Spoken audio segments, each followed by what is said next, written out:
விழுப்புரத்தில் பெற்றோர் வாங்கிய கடனுக்காக 10ஆம் வகுப்பு மாணவனை பள்ளியின் முன்பு வைத்து விரட்டி தாக்கிய சம்பவம் பெரும் சர்ச்சையை ஏற்படுத்தியுள்ளது.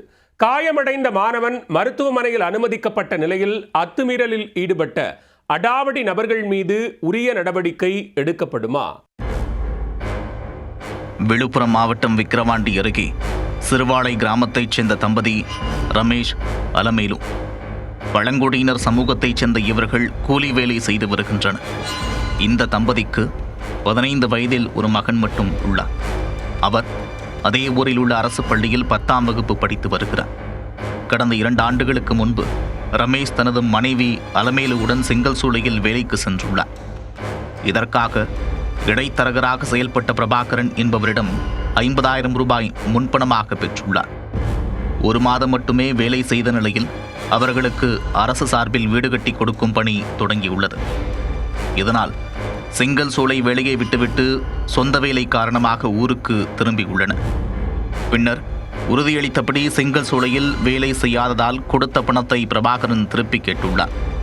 ஆனால் பணம் கிடைத்தவுடன் தந்துவிடுவதாக ரமேஷ் கூறியுள்ளார். இருந்தபோதும் அடிக்கடி பணம் கேட்டு பிரபாகரன் நெருக்கடி கொடுத்ததாக தெரிகிறது. இடைத்தரகர் வீடு தேடி சென்றபோது அங்கு ரமேஷ், அலமேலு தம்பதி இல்லாமல் இருந்துள்ளனர்.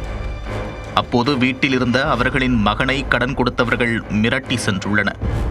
இந்நிலையில் ரமேஷின் மகன் பள்ளிக்கு சென்றிருக்கிறார். காலை 9:30 மணியளவில் தனது நண்பர்களுடன் பள்ளிக்கு சென்ற பிரபாகரன் ரமேஷின் மகனை வெளியே அழைத்துள்ளார். அப்போது உன்னை தாக்கினால்தான் உன் பெற்றோர் வாங்கிய கடனை திருப்பித் தருவார்கள் என்று கூறி தாக்கியிருக்கிறார்கள். வலி தாங்க முடியாத சிறுவன் தனது பெற்றோர் வீட்டில் இருக்கிறார்கள், அவரிடம் போய் கேளுங்கள் என்று அழுது கொண்டே கூறியுள்ளார். இதை காதில் வாங்கிக் கொள்ளாத பிரபாகரன் உன்னை தாக்கினால்தான் எனது பணம் கிடைக்கும் என்று கூறி தொடர்ந்து தாக்கியிருக்கிறார். அதில் அச்சம் கொண்ட சிறுவன் அவர்களிடமிருந்து தப்பி ஓட முயற்சித்துள்ளார். இருந்தபோதும் விடாமல் துரத்திய இருவரும் சிறுவன் என்றும் பாராமல் காலால் எட்டி உதைத்ததுடன் காலணியாலும் அடித்ததாக கூறப்படுகிறது. இதில் காயமடைந்த சிறுவன் இரத்த காயத்துடன் சென்று தனது பெற்றோரிடம் நடந்ததை கூறி கண்ணீர் சிந்தியிருக்கிறார். மேலும் தன்னை தாக்கியவர்கள் வந்து சென்ற வாகனத்தின் நம்பரையும் குறித்து வைத்து தாயாரிடம் கூறியிருக்கிறார். பின்னர் காயமடைந்த சிறுவனை மீட்ட பெற்றோர் விழுப்புரம் அரசு மருத்துவக் கல்லூரி மருத்துவமனையில் சிகிச்சைக்காக அனுமதித்தனர். பள்ளிக்கூடம் படிக்கணும்னா அவங்க வாங்கினாங்க, அவங்களுக்கு போய் கேளுண்ணா, வீட்டில் இருக்கிறாங்கண்ணா அது கேட்டதுக்கு அதெல்லாம் முடியாது, உனக்கு கை காலம் முறிச்சா தானே உனக்கு காசு கொடுப்பேன், என்னன்னு காசை கொடுக்க மாட்டாடான்ட்டு அவனை அம்மா அடி அடிச்சுக்கிறாங்க. புள்ள தாத்தாச்சுன்னு ஓடி வந்தேன்னு வண்டி எடுத்துன்னு ஓட்டானுங்களாம். ஓடந்து அந்த வண்டி நம்பரு ஃபுல்லாக எழுதி எடுத்துன்னு ஓடி வந்தது வீட்டுக்கு. எம்மா அந்த நம்பரு எழுதி எடுத்தாந்துக்கிறேன், எம்மா பாரு எம்மா நம்பரு எழுதுனா புள்ளி பார்த்து தாடிக்கிறேன்னு கத்திக்கிட்டு கேட்கிட்டு ஒன்றுமே புரியல எங்களுக்கு. காசு கொடுக்க மாட்டா சொல்கிறோம், கொடுக்குன்னு தான் நாங்கள் சொல்கிறோம். நாங்கள் தம்பி 2 கால் வலிக்குதுன்றான், வவுத்து வலிக்குதுன்றான், 2 கை வலிக்குதுன்றான், முடியல ஏந்திரி முள்ளையம்மான்றான்.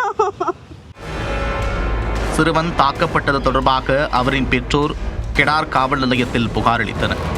அதன் பேரில் பிரபாகரன் மற்றும் அவரின் நண்பர் மீது வன்கொடுமை தடுப்பு சட்டம் உள்ளிட்ட 6 பிரிவுகளின் கீழ் போலீசார் வழக்கு பதிவு செய்துள்ளனர்.